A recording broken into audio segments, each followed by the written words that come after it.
Ya, selamat menunaikan ibadah sholat subuh bagi Anda yang menjalankannya. Pemirsa, pejuang Palestina Saraya Al-Quds menampilkan adegan penghancuran kendaraan militer Zionis.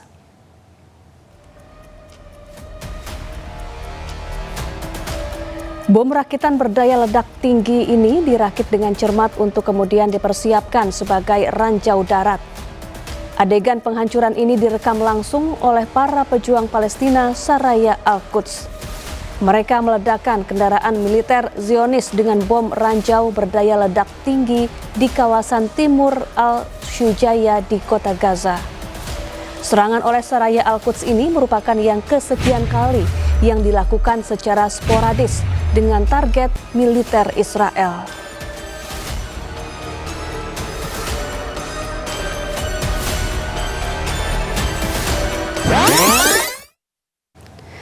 Israel kembali menggunakan kelaparan sebagai senjata untuk menjebak dan membantai warga Gaza. Akibat jebakan maut Israel itu, 12 warga Gaza tewas dan 100 lainnya terluka.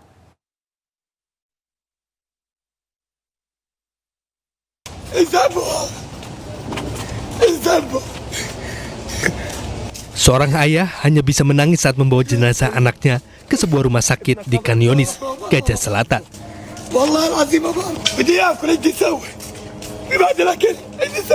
Korban tewas saat antre bantuan makanan yang dikelola Israel dan Amerika Serikat di Jalan Altina.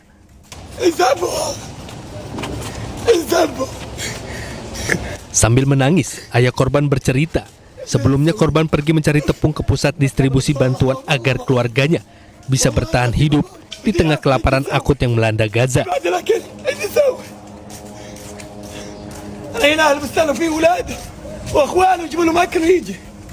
Namun saat warga yang putus asa antre bantuan bahan makanan, Israel menembaki warga Gaza tanpa belas kasihan.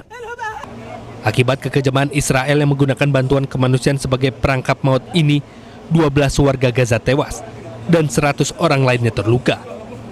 Sepanjang jalur Gaza, selain kekurangan bahan pangan, warga Gaza juga kekurangan obat-obatan akibat blokade yang dilakukan Israel selama 3 bulan.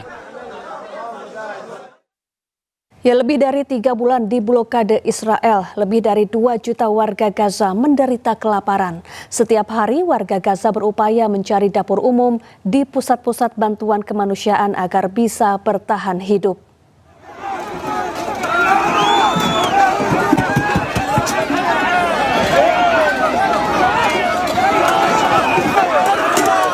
Berebut bantuan makanan menjadi pemandangan sehari-hari bagi warga Gaza. Hal ini dilakukan di tengah terbatasnya sumber makanan yang tersedia di sepanjang jalur Gaza. 3 bulan di blokade Israel, sekitar 2 juta warga Gaza menderita kelaparan akut. Lebih dari 3 bulan, sekitar 70 anak-anak di jalur Gaza mati akibat kelaparan. Sedangkan bagi yang nekat antre bantuan makanan di pusat bantuan yang dikelola Israel dan Amerika Serikat, maut taruhannya karena para tentara bayaran menembaki warga yang antre demi tepung.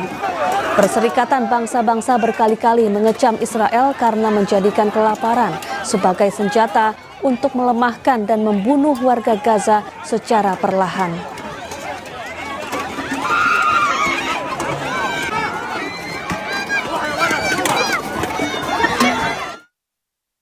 Pemirsa, Israel mengebom satu-satunya gereja Katolik keluarga Kudus di kota Gaza. Serangan tersebut menewaskan 3 orang dan melukai setidaknya 10 orang lainnya.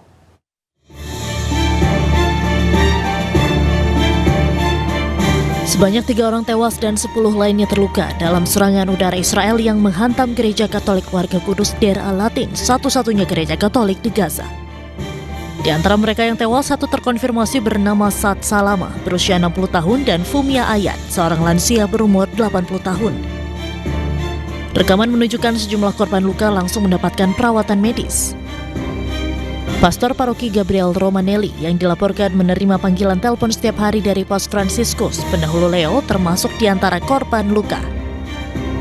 Komite Presidensial Tinggi untuk Urusan Gereja di Palestina mengingatkan bahwa penargetan gereja dan lembaga keagamaan menimbulkan ancaman langsung terhadap keberadaan umat Kristen di Tanah Suci. بشكل مباشر وطبعا احنا كدفاع مدني يعني ما زلنا نؤكد للعالم وندعو كل المنظمات الدولية والمجتمع الدولي إلى حماية المدنيين في قطاع غزة. هذا الشهيد سعد والشهيدة فومية الذين يعني قتلوا في هذه الغارة، دائما بنقول للعالم لماذا قتلوا، ولذلك هؤلاء مدنيين وجب على العالم جميعا أن يعمل على حمايتهم وحماية كل المدنيين المتواجدين في قطاع غزة. رسالتنا إنسانية. اليوم نودع 2 من إخواننا المسيحيين الذين ليس لهم ذنب حتى يقتلوا ويضافوا إلى سجل الشهداء الذين استشهدوا في هذه الحرب الإسرائيلية على قطاع غزة. Terhadap serangan ini, Paus Leo, pemimpin tertinggi Gereja Katolik Dunia, menyerukan gencatan senjata segera. Militer Israel mengatakan pihaknya mengetahui laporan kerusakan pada Gereja Keluarga Kudus di kota Gaza dan adanya korban jiwa. Saat ini militer Israel sedang menyelidiki insiden tersebut. Sementara itu, pemirsa, menanggapi serangan Israel terhadap Gereja Keluarga Kudus di kota Gaza yang menewaskan 3 orang warga sipil, Donald Trump geram dan langsung menelpon Perdana Menteri Israel Benjamin Netanyahu. Hal itu disampaikan Sekretaris Pers Gedung Putih AS Caroline Levitt. Family Catholic Church was struck by an Israeli shell. Yes. 3 people were killed, 10 wounded. What is the president's reaction to that church coming under fire? It was not a positive reaction. He called Prime Minister Netanyahu this morning to address the strikes on that church in Gaza, and I understand the Prime Minister agreed to put out a statement. It was a mistake by the Israelis to hit that Catholic church. That's what the Prime Minister relayed to the President, and you should look at the Prime Minister's statement.